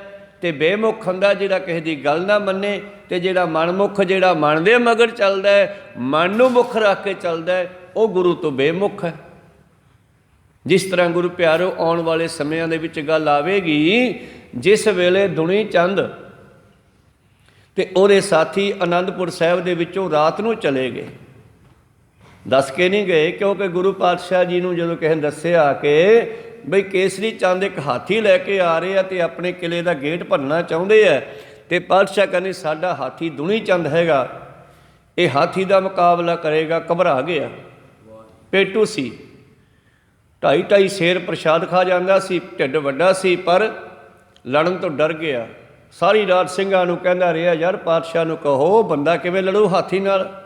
ਸਾਰੇ ਕਹਿੰਦੇ ਤੂੰ ਫਿਕਰ ਨਾ ਕਰ, ਇਹ ਕੰਮ ਤਾਂ ਗੁਰੂ ਸਾਹਿਬ ਦਾ, ਤੈਨੂੰ ਤਾਂ ਵਡਿਆਈ ਦੇਣੀ ਆ। ਪਰ ਨਾ ਚਿੱਤ ਲੱਗਿਆ ਅਤੇ ਅਖੀਰ ਆਪਣੇ ਸਾਥੀਆਂ ਨੂੰ ਲੈ ਕੇ ਉਹ ਚਲਿਆ ਗਿਆ। ਅਤੇ ਜਦੋਂ ਉਹ ਆਪਣੇ ਘਰੋਂ ਘਰੀ ਗਏ, ਉਹਦੇ ਸਾਥੀ ਕਿਉਂਕਿ ਜਦੋਂ ਕਿਲ੍ਹਾ ਟੱਪਣ ਲੱਗੇ, ਰੱਸੇ ਨੂੰ ਫੜ ਕੇ ਉਤਰਨ ਲੱਗੇ ਕਿਲ੍ਹੇ ਦੀ ਕੰਧ ਤੋਂ। ਬਾਕੀ ਨੌਜਵਾਨ ਤਾਂ ਹਲਕੇ ਸੀ, ਉਤਰ ਗਏ, ਪਰ ਇਹਦਾ ਸਰੀਰ ਭਾਰੀ ਸੀ, ਰੱਸਾ ਟੁੱਟ ਗਿਆ, ਲੱਤ ਟੁੱਟ ਗਈ। ਸੰਗੀ ਸਾਥੀ ਚੱਕ ਕੇ ਇਹਨੂੰ ਘਰੇ ਲੈ ਗਏ, ਘਰੇ ਪਿਛਲੇ ਕਮਰੇ ਵਿੱਚ ਪਾ ਦਿੱਤਾ ਜਾ ਕੇ। ਅਤੇ ਗੁਰੂ ਪਿਆਰੋ ਤੜਕੇ ਪਾਤਸ਼ਾਹ ਨੂੰ ਕਿਸੇ ਨੇ ਦੱਸਿਆ ਵੀ ਮਹਾਰਾਜ ਆਪਣਾ ਹਾਥੀ ਤਾਂ ਭੱਜ ਗਿਆ। ਕਹਿੰਦੇ ਕਿਹੜਾ? ਕਹਿੰਦੇ ਜੀ ਉਹ ਦੁਨੀ ਚੰਦ। ਅੱਛਾ ਚੱਲ ਕੋਈ ਨਹੀਂ, ਆਪਣੇ ਕੋਲ ਸ਼ੇਰ ਹੈਗੇ ਆ, ਸ਼ੇਰ ਵੀ ਹਾਥੀਆਂ ਦਾ ਮੁਕਾਬਲਾ ਕਰ ਲੈਂਦਾ, ਘਰੇ ਜਾ ਕੇ ਕਿਹੜਾ ਉਹ ਮੌਤ ਤੋਂ ਬਚ ਜੂਗਾ। ਉਹੀ ਗੱਲ ਹੋਈ, ਰਾਤ ਨੂੰ ਕਿਤੇ ਉੱਠਿਆ ਮਾੜਾ ਮੋਟਾ ਬਾਥਰੂਮ ਆਦਿ ਵਗੈਰਾ ਵਾਸਤੇ, ਅਤੇ ਜਦ ਥੱਲੇ ਪੈਰ ਧਰਿਆ ਅਤੇ ਕਾਲਾ ਨਾਗ ਬੈਠਾ ਸੀ, ਉਹ ਲੜ ਗਿਆ ਅਤੇ ਉਹ ਰਾਤ ਨੂੰ ਘਰੇ ਸੱਪ ਲੜ ਕੇ ਮਰ ਗਿਆ। ਫਿਰ ਦੂਜੇ ਜਿਹੜੇ ਬੰਦੇ ਉਹਦੇ ਨਾਲ ਗਏ ਸੀਗੇ, ਉਹਦੇ ਸਾਥੀ ਮਾਝੇ ਦੇ ਇਲਾਕੇ ਦੇ, ਉਹਨਾਂ ਦੇ ਪਰਿਵਾਰ ਉਹਨਾਂ ਨੂੰ ਲੜਨ ਲੱਗੇ ਬਈ ਤੁਸੀਂ ਕਿਉਂ ਛੱਡ ਕੇ ਆਏ ਮਹਾਰਾਜ ਨੂੰ। ਫਿਰ ਉਹ ਸਾਰੇ ਵਾਪਸ ਆਉਂਦੇ ਨੇ। ਤਾਂ ਗੁਰੂ ਪਿਆਰਿਓ ਰਾਮਿਆਂ ਦੀ ਧਰਤੀ 'ਤੇ ਇਹ ਚੌਧਰੀ ਨੰਬਰਦਾਰ ਹੋਰ 200-250 ਬੰਦਾ ਆ ਕੇ ਜਦੋਂ ਮਿਲਦੇ ਹਨ, ਅਤੇ ਫਿਰ ਉੱਥੇ ਗੁਰੂ ਪਿਆਰਿਓ ਇਹਨਾਂ ਨੇ ਆਪਣੀ ਥੋੜ੍ਹੀ ਹੰਕਾਰ ਬਿਰਤੀ ਦੀ ਗੱਲ ਕੀਤੀ ਕੁਝ ਨੰਬਰਦਾਰਾਂ ਚੌਧਰੀਆਂ ਨੇ। ਕਹਿੰਦੇ ਮਹਾਰਾਜ ਤੁਸੀਂ ਜੰਗਾਂ ਬੰਦ ਕਰੋ, ਸਾਰਾ ਪਰਿਵਾਰ ਵਿਛੜ ਗਿਆ, ਖੇਰੂ ਖੇਰੂ ਹੋ ਗਿਆ, ਸਾਡੀ ਔਰੰਗਜ਼ੇਬ ਨਾਲ ਸਿੰਧੀ ਹੈ, ਅਸੀਂ ਤੁਹਾਡੀ ਸੰਧੀ ਕਰਵਾ ਦਿੰਦੇ ਹਾਂ। ਪਾਤਸ਼ਾਹ ਕਹਿੰਦੇ ਸੰਧੀ ਕਰਵਾਉਣ ਵਾਲੇ ਉਦੋਂ ਕਿੱਥੇ ਸੀ ਜਦੋਂ 5ਵੇਂ ਪਾਤਸ਼ਾਹ ਨੂੰ ਸ਼ਹੀਦ ਕੀਤਾ, ਜਦੋਂ 9ਵੇਂ ਪਾਤਸ਼ਾਹ ਨੂੰ ਸ਼ਹੀਦ ਕੀਤਾ, ਉਦੋਂ ਕਿੱਥੇ ਤੁਸੀਂ? ਹੁਣ ਸਾਰਾ ਕੁਝ ਅਸੀਂ ਲਾ ਦਿੱਤਾ ਹੈ ਅਤੇ ਹੁਣ ਤੁਸੀਂ ਸੰਧੀ ਕਰਾਉਣ ਲੱਗੇ ਹੋ। ਤੁਸੀਂ ਗੁਰੂ ਬਣ ਕੇ ਆਏ ਹੋ ਕਿ ਸਿੱਖ ਬਣ ਕੇ ਆਏ ਹੋ? ਅਤੇ ਕਿਤੇ ਹੰਕਾਰੀ ਚੌਧਰੀਆਂ ਦੇ ਮੁਖ 'ਚੋਂ ਨਿਕਲ ਗਿਆ ਫਿਰ ਅਸੀਂ ਤੁਹਾਨੂੰ ਗੁਰੂ ਨਹੀਂ ਮੰਨਦੇ, ਅਸੀਂ ਤੁਹਾਡੇ ਸਿੱਖ ਨਹੀਂ ਬਣਦੇ। ਪਾਤਸ਼ਾਹ ਕਹਿੰਦੇ ਫਿਰ ਲਿਖ ਦਿਓ। ਉੱਥੇ ਫਿਰ ਕਹਿੰਦੇ ਲਿਖਿਆ ਗਿਆ ਕਾਗਜ਼ ਉੱਤੇ, ਪੰਗਤ ਲਿਖ ਗਈ ਤੂੰ ਸਾਡਾ ਗੁਰੂ ਨਹੀਂ, ਤੇਰੇ ਸਿੱਖ ਨਹੀਂ। ਅਤੇ ਕਈ ਲੋਕਾਂ ਨੇ ਫਿਰ ਉੱਤੇ ਸਾਈਨ ਕਰ ਦਿੱਤੇ। ਤਾਂ ਜਿਹੜਾ ਉਹ ਹੋ ਗਏ ਬੇਮੁਖ, ਉਹ ਹੋ ਗਏ ਬੇਦਾਵੇ, ਉਹਨਾਂ ਨੇ ਆਪਣੇ ਮਨਮਰਜ਼ੀ ਦੀ ਗੱਲ ਕੀਤੀ ਆ। ਪਰ ਜਿਹੜਾ ਗੁਰਮਤਿ ਅਨੁਸਾਰ ਚੱਲਦਾ, ਫਿਰ ਉਹਨਾਂ ਵਿੱਚੋਂ ਹੀ ਕੁਝ ਜ਼ਮੀਰ ਜਾਗੀ ਵਾਲੇ ਰੁਕ ਗਏ, ਜਿਨ੍ਹਾਂ ਦੇ ਵਿੱਚੋਂ ਭਾਈ ਮਹਾਂ ਸਿੰਘ। ਇਹਨਾਂ ਨੇ ਲਲਕਾਰਾ ਮਾਰਿਆ ਘਰੇ ਜਾ ਕੇ ਕਿਹੜਾ ਸੁੱਖ ਮਿਲ ਜਾਊਗਾ, ਤੁਸੀਂ ਜਾਂ ਛੱਡ ਕੇ ਚੱਲਿਓ। ਇਹ ਬੇਦਾਵਾ ਲਿਖ ਕੇ ਬਹੁਤ ਮਾੜੀ ਗੱਲ ਕੀਤੀ, ਤੁਸੀਂ ਚੰਗਾ ਨਹੀਂ ਕੀਤਾ। ਮਹਾਂ ਸਿੰਘ ਰੁਕਦਾ, ਫਿਰ 5 ਹੋਰ ਰੁਕਦੇ ਆ, 7 ਹੋਰ ਰੁਕਦੇ ਆ, ਇਸ ਤਰ੍ਹਾਂ ਰੁਕਦੇ 40 ਸਿੰਘ ਰੁਕ ਗਏ, ਕਿਉਂਕਿ ਇਹਨੇ ਸੋਚਿਆ ਵੀ ਤਾਂ ਬਹੁਤ ਗਲਤ ਕੰਮ ਹੋ ਗਿਆ। ਹੁਣ ਇਹ ਜਿੰਨਾ ਚਿਰ ਬੇਦਾਵਾ ਪਾੜਿਆ ਨਹੀਂ ਜਾਂਦਾ, ਉਹਨਾਂ ਚਿਰ ਮਾਝੇ ਨੂੰ ਲੱਗਿਆ ਕਲੰਕ ਨਹੀਂ ਲੈਣਾਗਾ। ਫਿਰ ਇਹ ਜਥਾ ਜਿਹੜਾ ਹੈ ਪਿੱਛੇ ਜਾਂਦਾ ਪਾਤਸ਼ਾਹ ਜੀ ਦੇ, ਅਤੇ ਖਿਦਰਾਣੇ ਦੀ ਢਾਬ 'ਤੇ ਫਿਰ ਜੰਗ ਹੁੰਦਾ ਅਤੇ ਪਾਤਸ਼ਾਹ ਟਿੱਬੀ ਸਾਹਿਬ ਤੋਂ ਜੰਗ ਕਰਦੇ ਆ, ਅਤੇ ਇਹ ਖਿਦਰਾਣੇ ਦੀ ਢਾਬ ਨੂੰ ਆਪਣੇ ਕਬਜ਼ੇ ਵਿੱਚ ਲੈ ਕੇ ਜੰਗ ਕਰਦੇ ਆ। ਭਾਵੇਂ ਸ਼ਹੀਦੀਆਂ ਪਾ ਗਏ ਸਿੰਘ, ਪਰ ਭਾਈ ਮਹਾਂ ਸਿੰਘ ਜੀ ਜਾਂਦੇ ਜਾਂਦੇ ਸਰੀਰ ਤਿਆਗਣ ਤੋਂ ਪਹਿਲਾਂ ਪਾਤਸ਼ਾਹ ਨੂੰ ਮਿਲੇ। ਪਾਤਸ਼ਾਹ ਜੀ ਟਿੱਬੀ ਸਾਹਿਬ ਤੋਂ ਉਤਰ ਕੇ ਥੱਲੇ ਆਏ, ਵੇਖਦੇ ਆ ਸਿੰਘਾਂ ਨੂੰ, ਕਿਸੇ ਨੂੰ 10,000 ਕਿਸੇ ਨੂੰ ਕਹਿੰਦੇ ਆ, ਕਿਸੇ ਨੂੰ 5,000 ਦੇ ਖਿਤਾਬ ਦਿੰਦੇ ਆ। ਅਤੇ ਭਾਈ ਮਹਾਂ ਸਿੰਘ ਸਹਿ ਕਰਿਆ ਸੀ, ਅਤੇ ਉਸ ਦਾ ਬੁੱਕਲ ਦੇ ਵਿੱਚ ਰੱਖ ਕਰਕੇ ਸਿਰ ਉਹਦਾ ਮੁੱਖ ਸਾਫ਼ ਕਰਦੇ ਆ, ਮੁੱਖ ਵਿੱਚ ਪਾਣੀ ਪਾਉਂਦੇ ਆ। ਕਹਿੰਦੇ ਮਹਾਂ ਸਿੰਘ ਅੱਖਾਂ ਖੋਲ੍ਹ। ਅੱਖਾਂ ਇੱਕ ਵਾਰੀ ਖੋਲ੍ਹਦਾ ਹੈ ਪਰ ਫਿਰ ਬੰਦ ਹੋ ਗਈਆਂ। ਕਹਿੰਦੇ ਅੱਖਾਂ ਖੋਲ੍ਹ। ਕਹਿੰਦੇ ਜੀ ਅੱਖਾਂ ਖੋਲ੍ਹਣ ਜੋਗਾ ਰਿਹਾ ਨਹੀਂ, ਮੈਂ ਤੁਹਾਡੇ ਸਾਹਮਣੇ ਕਿਵੇਂ ਦੇਖਾਂ ਹੁਣ, ਮੈਥੋਂ ਅੱਖਾਂ ਨਹੀਂ ਖੁੱਲ੍ਹਦੀਆਂ। ਕਹਿੰਦੇ ਅੱਖਾਂ ਖੋਲ੍ਹ, ਤੂੰ ਮੰਗ ਕੀ ਚਾਹੀਦਾ ਤੈਨੂੰ? ਤੂੰ ਜੰਗ ਦੇ ਮੈਦਾਨ ਵਿੱਚ ਆਪਣਾ ਜੀਵਨ ਲਾ ਦਿੱਤਾ ਹੈ। ਕਹਿੰਦਾ ਕੁਛ ਨਹੀਂ ਚਾਹੀਦਾ ਮੈਨੂੰ ਮਹਾਰਾਜ। ਕਹਿੰਦੇ ਨਹੀਂ ਕੁਛ ਤਾਂ ਮੰਗ, ਮੈਂ ਦੇਣਾ ਚਾਹੁੰਦਾ। ਕਹਿਣ ਲੱਗਿਆ ਜੀ ਜੇ ਦੇਣਾ ਚਾਹੁੰਦੇ ਹੋ ਤਾਂ ਉਹ ਬੇਦਾਵੇ ਵਾਲਾ ਕਾਗਜ਼ ਪਾੜ ਦਿਓ, ਕਿੱਥੇ ਹੈ? ਅਤੇ ਕਹਿੰਦੇ ਪਾਤਸ਼ਾਹ ਜੀ ਨੇ ਫਿਰ ਖੀਸੇ ਵਿੱਚੋਂ ਕੱਢਿਆ ਬੇਦਾਵੇ ਵਾਲਾ ਕਾਗਜ਼।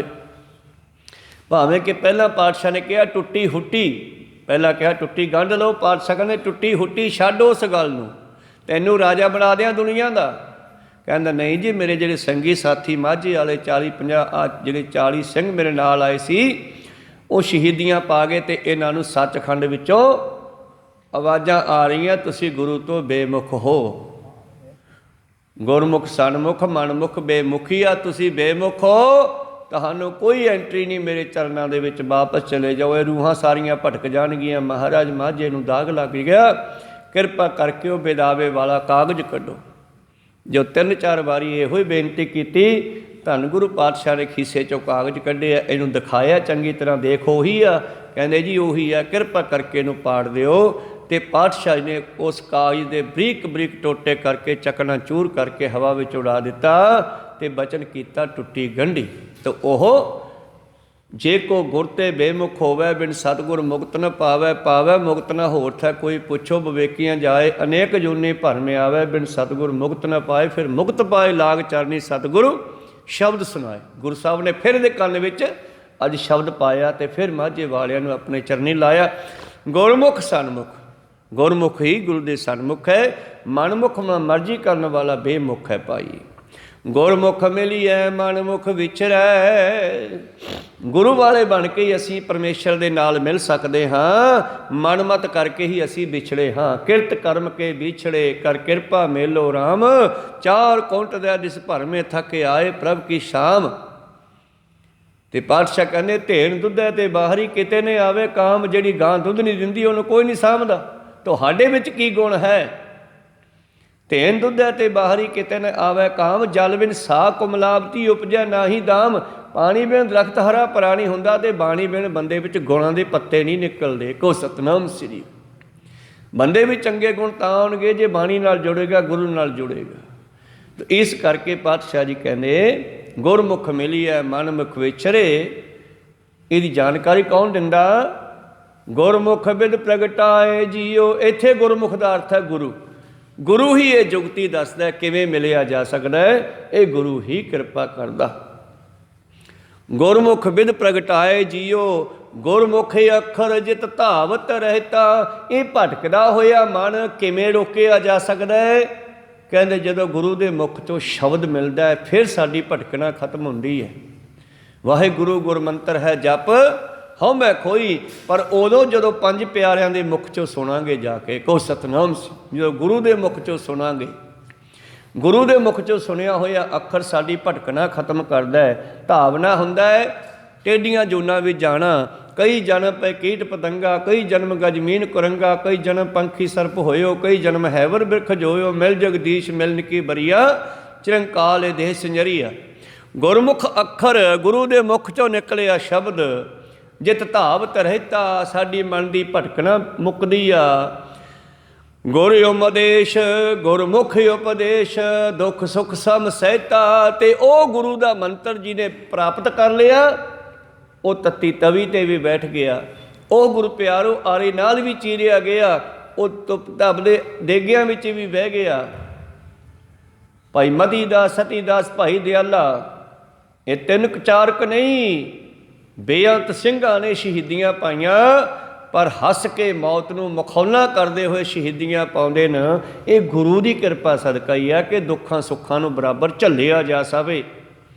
ਗੁਰੂ ਜਿਹੜਾ ਹੈ ਦੁੱਖਾਂ ਨੂੰ ਝੱਲਣ ਦੀ ਪਾਵਰ ਦਿੰਦਾ, ਸ਼ਕਤੀ ਦਿੰਦਾ। ਇਸ ਕਰਕੇ ਗੁਰਮੁਖ ਉਪਦੇਸ਼, ਗੁਰੂ ਦਾ ਬਖਸ਼ਿਆ ਉਪਦੇਸ਼ ਹੀ ਜੀਵ ਨੂੰ ਦੁੱਖਾਂ ਸੁੱਖਾਂ ਨੂੰ, ਸੁੱਖਾਂ ਵਿੱਚ ਵੀ ਬੰਦਾ ਹੰਕਾਰੀ ਹੋ ਜਾਂਦਾ, ਸੁੱਖਾਂ ਨੂੰ ਵੀ ਬਿਮਾਰੀ ਬਣਾ ਕੇ ਬਹਿ ਜਾਂਦਾ। ਦੁੱਖ ਦਾਰੂ ਸੁੱਖ ਰੋਗ ਪਿਆ। ਸੁੱਖ ਆ ਗਏ ਘਰੇ, ਮਾਇਆ ਬਹੁਤ ਆ ਗਈ, 2 ਨੰਬਰ ਦਾ ਪੈਸਾ ਆ ਗਿਆ। ਗੁਰੂ ਪਿਆਰਿਓ, ਰਿਸ਼ਵਤਾਂ ਲੈ ਲੈ ਕੇ ਬਾਪੂ ਲਿਆਉਂਦਾ ਨੌਕਰੀ ਤੋਂ ਪੈਸਾ, ਅਤੇ ਉਹ ਪੈਸਾ ਘਰੇ ਆਇਆ ਅਤੇ ਜਵਾਕਾਂ ਨੂੰ ਵਿਗਾੜਦਾ ਨਾ। ਫਰੀ ਦਾ ਪੈਸਾ, ਅਤੇ ਜਵਾਕ ਵੀ ਉਹ ਪੈਸੇ ਨੂੰ ਫਿਰ ਗੁਲਸ਼ਾਲੇ ਉਡਾਉਂਦੇ ਆ ਅਤੇ ਜਵਾਕ ਵਿਗੜ ਜਾਂਦੇ ਆ। ਉਹ ਪੈਸਾ ਫਿਰ ਘਰ ਦੇ ਵਿੱਚ ਸੁੱਖ ਨਹੀਂ, ਦੁੱਖ ਲੈ ਕੇ ਆ ਗਿਆ। ਤਾਂ ਗੁਰੂ ਹੀ ਦੱਸਦਾ ਹੈ ਕਿ ਕਿਸ ਤਰ੍ਹਾਂ ਅਸੀਂ ਦੁੱਖਾਂ ਸੁੱਖਾਂ ਨੂੰ ਬਰਾਬਰ ਰੱਖਣਾ ਹੈ। ਗੁਰਮੁਖ ਉਪਦੇਸ਼, ਦੁੱਖ ਸੁੱਖ ਸਮ ਸਹਿਤਾ। ਗੁਰਮੁਖ ਚਾਲ ਜਿਤ ਪਾਰ ਬ੍ਰਹਮ ਧਿਆਏ। ਪਰਮੇਸ਼ਰ ਨੂੰ ਕਿਵੇਂ ਸਿਮਰਨਾ ਇਹ ਵੀ ਗੁਰੂ ਦੱਸੇਗਾ। ਕਹੋ ਸਤਨਾਮ ਸੀ। ਗੁਰਮੁਖ ਨੂੰ ਇਹ ਚਾਲ ਬਣਾ ਦਿੰਦਾ ਗੁਰੂ ਕਿ ਪਰਮੇਸ਼ਰ ਨੂੰ ਕਿਵੇਂ ਸਿਮਰਨਾ। ਗੁਰਮੁਖ ਚਾਲ ਜਿਤ ਪਾਰ ਬ੍ਰਹਮ ਧਿਆਏ। ਗੁਰਮੁਖ ਕੀਰਤਨ ਗਾਏ ਜੀਓ। ਜਦੋਂ ਇਹ ਗੁਰਮੁਖ ਹੈ ਉਹਦੇ ਕੀਰਤਨ ਕਰ ਸਕਦਾ। ਸੱਤਾ ਬਲਵੰਡਾ ਰਾਗੀ ਸੀ ਕਿਸੇ ਵੇਲੇ 'ਚ, ਕੋਈ ਸ਼ੱਕ ਨਹੀਂ, ਬਹੁਤ ਵਧੀਆ ਰਾਗੀ ਸੀ। ਭਾਈ ਮਰਦਾਨੇ ਦੀ ਵੰਸ਼ ਵਿੱਚੋਂ ਸੀ, ਗਾਹ ਨਹੀਂ ਗਾ। ਪਰ ਇੱਕ ਦਿਨ ਬੱਚੀ ਦੇ ਵਿਆਹ ਕਰਕੇ ਪਾਤਸ਼ਾਹ ਨੂੰ ਕਹਿੰਦੇ ਜੀ ਲੜਕੀ ਦਾ ਵਿਆਹ ਕਰਨਾ ਹੈ। ਸਾਨੂੰ ਪੈਸੇ ਚਾਹੀਦੇ ਆ, ਤੇ ਪਾਤਸ਼ਾਹ ਕਹਿੰਦੇ ਕੋਈ ਨਹੀਂ ਭਾਈ, ਅਸੀਂ ਵਿਆਹ ਕਰ ਦਿਆਂਗੇ, ਫਿਕਰ ਨਾ ਕਰੋ, ਤੁਸੀਂ ਕੀਰਤਨ ਕਰਿਆ ਕਰੋ। ਕਹਿੰਦੇ ਨਹੀਂ ਜੀ, ਪੈਸੇ ਜੋ ਸੌਦਾ ਪੱਤਾ ਲੈਣਾ, ਸਮਾਨ ਲੈਣਾ ਹੈ। ਕਹਿੰਦੇ ਕੋਈ ਨਹੀਂ, ਪੈਸੇ ਵੀ ਦੇ ਦਿਆਂਗੇ। ਫਿਰ ਆਪ ਹੀ ਕਹਿੰਦੇ ਜੀ ਐਂ ਕਰੋ, ਸਾਨੂੰ ਇੱਕ ਦਿਨ ਦਾ ਚੜਾਵਾ ਦੇ ਦਿਓ। ਕਹਿੰਦੇ ਲੈ ਜਿਓ ਕੱਲ੍ਹ ਨੂੰ। ਪਰ ਕਰਨੀ ਕੁਦਰਤ ਦੀ ਐਸੀ ਹੋਈ, ਅੱਜ ਉਹਨਾਂ ਦਾ ਧਿਆਨ ਕੀਰਤਨ ਵਿੱਚ ਲੱਗਣ ਦੀ ਬਜਾਏ ਗੋਲਕ 'ਤੇ ਪਿਆ, ਮਾਇਆ 'ਚ ਪਿਆ, ਵੀ ਕਿੰਨੀ ਕੁ ਮਾਇਆ ਆ ਰਹੀ ਅੱਜ ਸਾਡੀ ਹੈ। ਠੇਕਾ ਜੋ ਕਰ ਲਿਆ ਨਾ ਕੱਲ੍ਹ, ਵੀ ਅੱਜ ਵਾਲੇ ਕੱਲ੍ਹ ਵਾਲੇ ਸਾਨੂੰ ਦੇ ਦਿਓ। ਪਹਿਲਾਂ ਕਦੇ ਠੇਕਾ ਨਹੀਂ ਕੀਤਾ ਸੀਗਾ, ਮਾਇਆ ਕੰਨੀ ਧਿਆਨ ਹੀ ਨਹੀਂ ਜਾਂਦਾ ਸੀਗਾ। ਕੀਰਤਨ ਦੇ ਵਿੱਚ ਜੀ ਲੱਗਦਾ ਸੀ, ਵਧੀਆ ਸੰਗਤ ਦਾ ਵੀ ਲੱਗਦਾ ਸੀ। ਅੱਜ ਉਹਨਾਂ ਦਾ ਧਿਆਨ ਮਾਇਆ ਵਿੱਚ ਰਹਿ ਰਿਹਾ, ਅਤੇ ਗੁਰੂ ਪਿਆਰਿਓ ਇਸ ਕਰਕੇ ਧਿਆਨ ਕੀਰਤਨ ਵਿੱਚ ਨਾ ਲੱਗਿਆ। ਅਤੇ ਮਾਇਆ ਵੀ ਕਹਿੰਦੇ ਅੱਜ ਬਹੁਤ ਥੋੜ੍ਹੀ ਆਈ, ਅਤੇ ਉਹ ਮਾਇਆ ਛੱਡ ਕੇ ਚਲੇ ਗਏ, ਗੁਰੂ ਤੋਂ ਬੇਮੁਖ ਹੋ ਗਏ। ਅਤੇ ਬੇਮੁਖ ਹੋਏ ਭਾਈ ਗੁਰਦਾਸ ਬਾਬਾ ਬੁੱਢਾ ਜੀ, ਖੁਦ ਗੁਰੂ ਅਰਜਨ ਦੇਵ ਜੀ ਵੀ ਸੱਦਣ ਜਾਂਦੇ ਆ ਵੀ ਆਓ ਭਾਈ, ਸੰਗਤ ਬੈਠੀ ਹੈ, ਕੀਰਤਨ ਕਰੋ, ਪਰ ਉਹ ਨਹੀਂ ਆਏ। ਕਹਿੰਦੇ ਹੁਣ ਪਤਾ ਲੱਗਿਆ ਨਾ ਸਾਨੂੰ ਸਾਡੀ ਕਿੰਨੀ ਲੋੜ ਆ, ਜੇ ਅਸੀਂ ਕੀਰਤਨ ਕਰਦੇ ਹਾਂ ਤਾਂ ਹੀ ਸੰਗਤ ਸਾਨੂੰ ਮੱਥੇ ਟੇਕਦੀ ਆ। ਸਾਡਾ ਮਰਦਾਨਾ ਬਾਬੇ ਨਾਨਕ ਨਾਲ ਕੀਰਤਨ ਕਰਦਾ ਸੀ, ਅਗਲੇ ਬਾਬੇ ਅੰਗਦ ਦੇਵ ਜੀ ਨਾਲ ਕੀਰਤਨ ਕਰਦੇ ਸੀ। ਗੁਰੂ ਅਰਜਨ ਦੇਵ ਜੀ ਕਹਿੰਦੇ ਮੈਨੂੰ ਜੋ ਦੋ ਮਰਜ਼ੀ ਕਹਿ ਲੈਂਦੇ, ਪਰ ਤੁਸੀਂ ਵੱਡੇ ਮਹਾਂਪੁਰਸ਼ਾਂ ਨੂੰ, ਬਾਬੇ ਨਾਨਕ ਨੂੰ ਇਹ ਬਚਨ ਕਹੇ ਮੈਥੋਂ ਝੱਲੇ ਨਹੀਂ ਜਾਂਦੇ। ਹੁਣ ਤੁਸੀਂ ਫਿੱਟ ਗਏ ਹੋ, ਕੋਈ ਸਤਨਾਮ। ਬਸ ਫਿਰ ਕੀ ਸੀ, ਵਿਛੜ ਗਏ ਗੁਰੂ ਤੋਂ। ਅਖੀਰ ਗੁਰੂ ਦੇ ਕੋਲ ਦੁਬਾਰਾ ਲਿਆਂਦੇ ਭਾਈ ਲੱਦੇ ਪਰਉਪਕਾਰੀ ਨੇ। ਫਿਰ ਬੇਨਤੀ ਕਰਦੇ ਆ, ਪਾਤਸ਼ਾਹ ਕਹਿੰਦੇ ਜਿਹੜੇ ਮੂੰਹ ਨਾਲ ਨਿੰਦਿਆ ਕੀਤੀ ਉਹਨਾਂ ਸਿਫਤ ਕਰੋ ਤਾਂ ਬਖਸ਼ੇ ਜਾਓਗੇ। ਕਹਿੰਦੇ ਸਾਨੂੰ ਕਰਨੀ ਨਹੀਂ ਆਉਂਦੀ। ਫਿਰ ਰਾਮ ਕਲੀ ਕੀ ਵਾਰ ਰਾਏ ਸੱਤੇ ਬਲਵੰਡੈ ਡੂਮ ਆਖੀ, ਬਾਬੇ ਗੁਰੂ ਅਰਜਨ ਦੇਵ ਜੀ ਨੇ ਕਰਨੀ ਸਿਖਾਈ। ਗੁਰਮੁਖ ਚਾਲ ਜੇ ਤਪਾਰ ਬ੍ਰਹਮ ਧਿਆਏ, ਇੱਦਾਂ ਕਰੋ, ਇੱਦਾਂ ਸਿਮਰੋ। ਫਿਰ ਉਹਨਾਂ ਨੇ ਕੀਤੀ, ਫਿਰ ਜਿਵੇਂ ਜਿਵੇਂ ਸਿਫਤ ਕੀਤੀ, ਜਿਵੇਂ ਜਿਵੇਂ ਉਹਨਾਂ ਨੇ ਜਸ ਕੀਤਾ, ਤਿਵੇਂ ਤਿਵੇਂ ਕੋਹੜ ਦਾ ਰੋਗ ਠੀਕ ਹੋਇਆ, ਅਤੇ ਕੀਰਤਨ ਦੁਆਰਾ ਫਿਰ ਮਿਲ ਗਿਆ। ਗੁਰਮੁਖ ਕੀਰਤਨ ਗਾਏ ਜੀਓ। ਪਰ ਉਸ ਤੋਂ ਪਹਿਲਾਂ ਗੁਰੂ ਸਾਹਿਬ ਨੇ ਸੰਗਤ ਨੂੰ ਕਹਿਤਾ ਚਲੋ ਬਈ, ਜਿਹੜਾ ਮਰਜੀ ਤਿੰਨ ਸਿੰਘ ਬੈਠੋ ਇੱਥੇ, ਤਿੰਨ ਜਣੇ ਬੈਠੋ, ਤਿੰਨ ਸਿੱਖ, ਅਤੇ ਕੀਰਤਨ ਕਰੋ। ਅਤੇ ਪਾਤਸ਼ਾਹ ਨੇ ਸੰਗਤ ਨੂੰ ਉਹ ਕੀਰਤਨ ਬਖਸ਼ ਦਿੱਤਾ। ਅੱਜ ਸੰਗਤ ਵਿੱਚੋਂ ਹੀ ਬੇਅੰਤ ਬੱਚੇ ਕੀਰਤਨੀਏ ਬਣਦੇ ਆ। ਖੈਰ ਆਖਰੀ ਪੰਕਤੀਆਂ ਵੱਲ ਚੱਲੀਏ। ਗੁਰਮੁਖ ਚਾਲ ਜਿਤ ਪਾਰ ਬ੍ਰਹਮ ਧਿਆਏ, ਗੁਰਮੁਖ ਕੀਰਤਨ ਗਾਏ ਜੀਓ, ਸਗਲੀ ਬੰਤ ਬਣਾਈ ਆਪੇ। ਇਹ ਸਾਰੀ ਖੇਡ ਪਰਮੇਸ਼ਰ ਨੇ ਬਣਾਈ ਆ। ਅਖੀਰ ਤੇ ਗੁਰੂ ਨੇ ਕਹਿੰਦੇ ਪਰਮੇਸ਼ਰ ਦੀ ਖੇਡ ਆ, ਇਹ ਸਿੱਖੋ। ਉਹ ਸਿੱਧੋ ਜੋਗੀਓ, ਇਹ ਪਰਮੇਸ਼ਰ ਦੀ ਖੇਡ ਹੈ। ਇਹ ਵੀ ਉਹਦੀ ਵਿਉਂਤ ਬੰਦੀ ਹੈ। ਦੇਖੋ ਜੇ ਉਹ ਸੱਤਾ ਉਲਵੰਡਾ ਗੁੱਸੇ ਹੋਏ ਅਤੇ ਕੀਰਤਨ ਸੰਗਤ ਵਿੱਚ ਆ ਗਿਆ। ਪਹਿਲਾਂ ਕੇਵਲ 82 ਕੀਰਤਨ ਕਰਦੇ ਸਨ, ਅਤੇ ਹੁਣ ਸੰਗਤ ਦੇ ਬੱਚੇ ਜਿਹੜੇ ਹੈ ਨਵੇਂ ਨਵੇਂ ਕੀਰਤਨੀਏ ਬਣਦੇ ਆ, ਗੁਰੂ ਜਸ ਕਰਦੇ ਆ। ਇਹ ਵੀ ਉਹਦੀ ਵਡਿਆਈ ਆ, ਉਹਦੀ ਮਰਜ਼ੀ ਆ। ਸਗਲੀ ਬੰਤ ਬਣਾਈ ਆਪੇ, ਆਪੇ ਕਰੇ ਕਰਾਏ ਥਾਪੇ। ਭਾਵ ਆਪੇ ਹੀ ਥਾਪ ਦਿੰਦਾ, ਆਪੇ ਥੱਲੇ ਲਾ ਦਿੰਦਾ, ਆਪੇ ਫਿਰ ਥਾਪ ਦਿੰਦਾ। ਅਰਬਦ ਨਰਬਦ ਧੁੰਦੂ ਕਾਰਾ, ਧਰਨ ਗਗਨਾ ਹੁਕਮ ਪਾਰਾ। ਨਾ ਦਿਨ ਰਹਿਣ ਨਾ ਚੰਦ ਨਾ ਸੂਰਜ, ਸੁਨ ਸਮਾਧ ਲਗਾਏ ਜੀਓ। ਮਾਰੂ ਰਾਗ। ਅਤੇ ਫਿਰ ਆਪੇ ਬਣਾਉਂਦਾ ਹੈ। ਸੁਨੋ ਕੀਏ 10 ਅਵਤਾਰਾ। ਫਿਰ ਸੁਨ ਵਿੱਚੋਂ ਦੁਨੀਆ ਸਾਜ ਜਾਂਦਾ। ਆਪੇ ਕਰੇ ਕਰਾਏ ਆਪੇ, ਸਗਲੀ ਬੰਤ ਬਣਾਈ ਆਪੇ, ਆਪੇ ਕਰੇ ਕਰਾਏ ਥਾਪੇ। ਏਕਸ ਤੇ ਹੋਇਓ ਅਨੰਤਾ। ਮਾਰੂ ਰਾਗ ਦਾ ਸ਼ਬਦ। ਸੁਨ ਵਿੱਚੋਂ ਉਹਨੇ ਫਿਰ ਸ੍ਰਿਸ਼ਟੀ ਸਾਜ ਦਿੱਤੀ। ਉਹ ਇਕੱਲਾ ਬੈਠਾ ਸੀਗਾ। ਇੱਕ ਤੇ ਹੋਇਓ ਅਨੰਤਾ, ਇੱਕ ਤੋਂ ਅਨੇਕਾਂ ਹੋ ਗਿਆ। ਨਾਨਕ ਇੱਕ ਸਮਾਏ ਸਮਾਏ ਜੀਓ। ਫਿਰ ਵਾਪਸ ਜਦੋਂ ਲੈ ਕਰਦਾ ਦੁਨੀਆ ਨੂੰ, ਆਪਣੇ ਵਿੱਚ ਸਮਾ ਲੈਂਦਾ। ਇਹ ਉਹਦੀ ਖੇਡ ਹੈ ਜੋਗੀਓ। ਤਰ੍ਹਾਂ ਤਰ੍ਹਾਂ ਦੀ ਉਹ ਕੌਤਕ ਕਰਦਾ। ਖੈਰ ਇਹ ਸੀ ਪਵਿੱਤਰ ਸ਼ਬਦ ਦੀ ਵਿਚਾਰ। ਅਗਲਾ ਸ਼ਬਦ ਇਸੇ ਲੜੀ ਦਾ, ਮਾਝ ਮਹੱਲਾ ਪੰਜਵਾ। ਪ੍ਰਭ ਅਬਨਾਸ਼ੀ ਤਾਂ ਕਿਆ ਕਾੜਾ, ਹਰ ਭਗਵੰਤਾ ਤਾਂ ਜਨ ਖਰਾ ਸੁਖਾਲਾ। ਜੀ ਪ੍ਰਾਨ ਮਾਨ ਸੁਖ ਦਾਤਾ, ਤੂੰ ਕਰੇ ਸੋਈ ਸੁਖ ਪਾਵਣਿਆ। ਹਉ ਵਾਰੀ ਜੀਓ ਵਾਰੀ, ਗੁਰਮੁਖ ਮਨ ਤਨ ਭਾਵਣਿਆ। ਇਹ ਸ਼ਬਦ ਦੀ ਵਿਚਾਰ ਆਪਾਂ ਕੱਲ੍ਹ ਦੇ ਦੀਵਾਨਾਂ ਵਿੱਚ ਸਰਵਣ ਕਰਾਂਗੇ। ਵਿਚਾਰਾਂ ਇੱਥੇ ਰੋਕਦੇ ਹਾਂ। ਬੋਲਦਿਆਂ ਨੇਕਾਂ ਅੱਖਰ ਬਾਅਦ ਘਾਟ ਹੋ ਜਾਂਦੇ। ਸਿੱਖ ਸੰਗਤਾਂ ਤੇ ਸਤਿਗੁਰੂ ਬਖਸ਼ਣ ਯੋਗ ਹੈ, ਬਖਸ਼ ਲੈਣਾ ਜੀ। ਸਮਾਪਤੀ ਕਰੀਏ। ਬੁਲਾਓ ਫਤਿਹ ਪਾਓ ਫਤਿਹ। ਵਾਹਿਗੁਰੂ ਜੀ ਕਾ ਖਾਲਸਾ, ਵਾਹਿਗੁਰੂ ਜੀ ਕੀ ਫਤਿਹ। ਵਾਹ।